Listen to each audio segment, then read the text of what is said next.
just kind of start off and describe the first couple weeks of these scrimmages. What's it been like for you, kind of, as you kind of really start to get into the swing of things and prepare for your first season?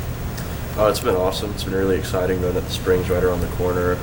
Everything that we worked for all fall is starting to finally play out, and really excited to get going. Competition's been great. I'd say even more so than the fall.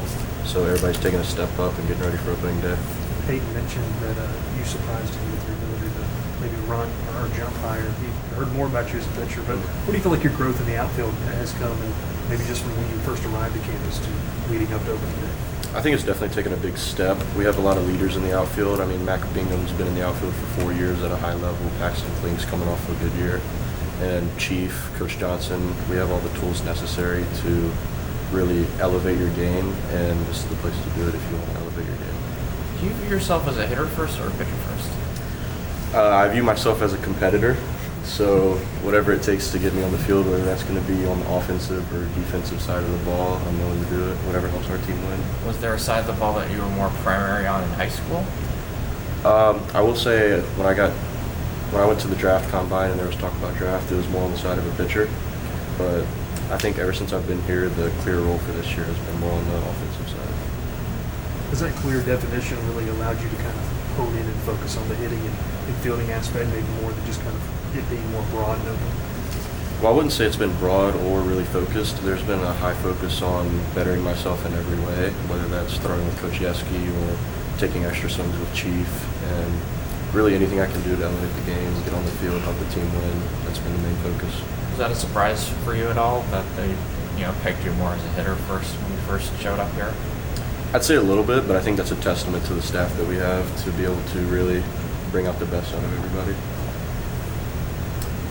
Have you learned some little things with the other pitchers you spent a decent amount of time with them? Yes, for sure. I mean, whether it's talking to Thatcher and Gage, guys that are really advanced in analytics, learning more about the numbers, say what my fastball should look like, or whether it's talking with Coach Yeski and just getting behind the middle side of things. I think he really excels at that. He excels at bringing a competitive nature to the mound and all the mental side of the game that you need to be successful. Coach Yeski's great at. What are some of those analytics that you learned from them? I've learned the big importance of induced vertical break, which is the ride that you'll get on the fastball, where a lot of guys like Gage and Thatcher both have really good induced vertical. So that's going to allow their fastballs to play up in the zone and get swings under the barrel, just like Ty Floyd against Florida. So, are you throwing much as a pitcher at all? What's sort of your routine with that, if any?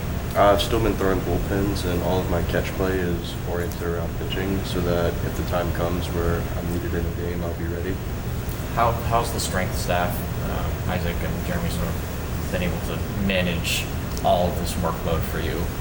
I think they've done a great job because it is a lot on the body, but I mean, we have access to all the best resources, the best nutrition. Coach Mac's an animal in the weight room. He knows exactly what to do based off of how long the practices have been. And then Isaac's always there whenever I need him to get treatment. Because you still kind of need to pace yourself a little bit because, again, you're trying to play both sides of the ball. Right, no doubt, yeah. And with it being a long season, that's why having Isaac is so important, because he's a guy that really, anytime I need something, it doesn't matter how early, how late it is, he's there and he has our back. What have you seen from Michael Braswell at short? I think being here as a freshman, it was really eye-opening to watch a guy like Braswell play shortstop, just because it's a level that I haven't seen before.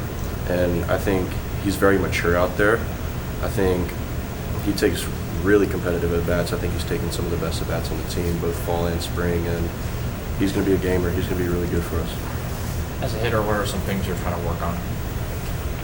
Really just controlling the strike zone. That's what we talk about most of the time, is not swinging at pitches out of the zone, being really good with two strikes. So say if it's not a pitch that I can hit hard, but it's in the strike zone, less than two strikes, I can take it and capitalize on mistakes. Has that been a tough adjustment for you against SEC pitching at all? Is that a new concept for you?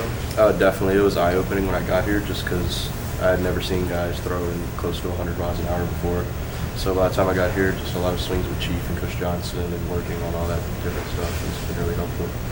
How's the versatility maybe made it tough for you in these inter-squad scrimmages to get hits? It's been tough because I think our pitching staff is the best in the country, and that's props to those guys and Coach Yeski.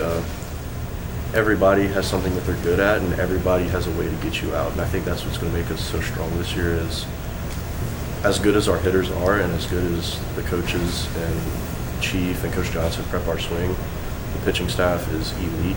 I don't think you'll find it anywhere better in the country just because there's a guy for every single role. Anything you need on this team, we have a guy. How do you think you and some other freshmen are adjusting to the speed of the game? I don't think the speed of the game is much of an issue. I think we do a lot of work on breathing and imagery and visualization. So that's something that we take a lot of time out of our day for. Like before every practice, we meet together and we have a goal setting triad where it's you and two other guys. And we talk about like what we're going to focus on so that way you can keep reminding yourself so that you don't let the game speed up on you. Who sort of sets that up? That was done by a mix of Coach Johnson, Carlene, our mental coach, and then like guys like Hayden and Alex who decided this is something we're going to do before every practice. I guess what aspects of the game has that specifically helped you in that? Mainly the mental side.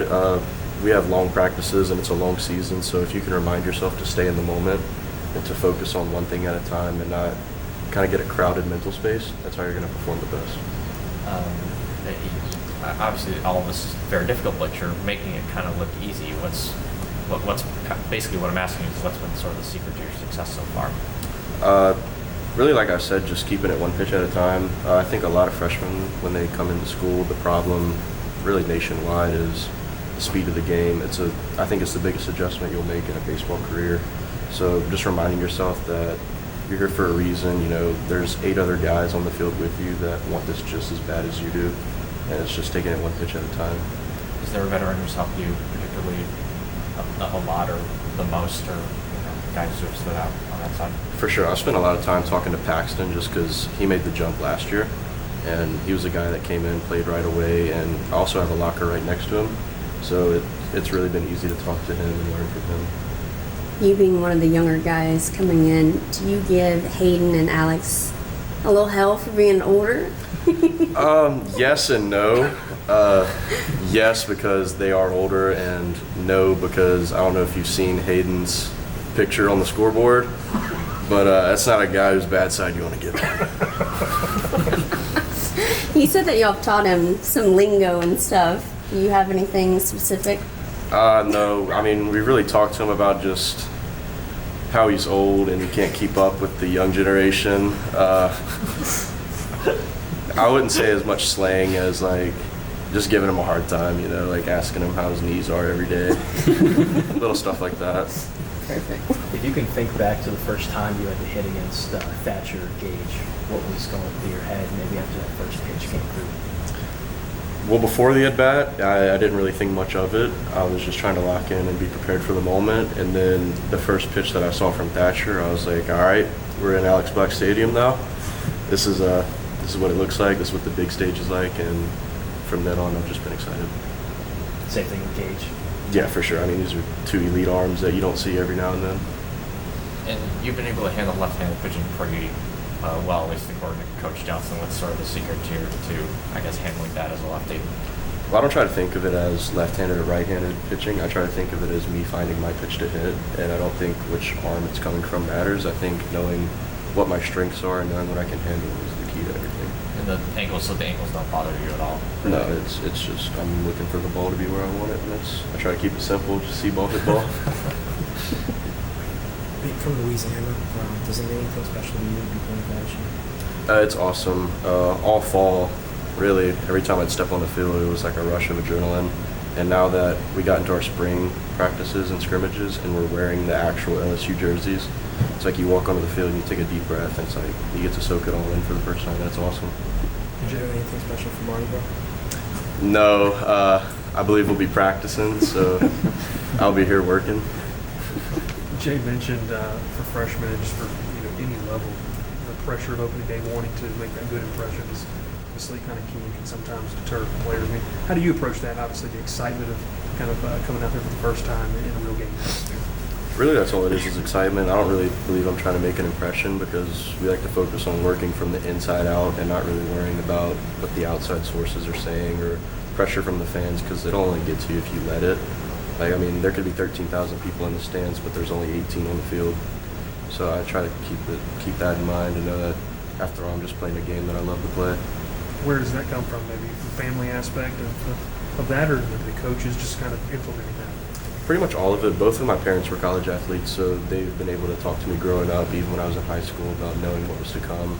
And Coach Johnson's really big on it. We've had a lot of meetings with guys such as Dean. He's our guy that really helped us bring the team together. Carlene's a great mental coach. And it's just everybody knowing that it's us versus the other team. Nothing else matters. Good, thank you. Yeah. Thanks, Jake. Thanks, Jake. All right, thanks, Jake. Thank you. Thank you, guys. Thank you.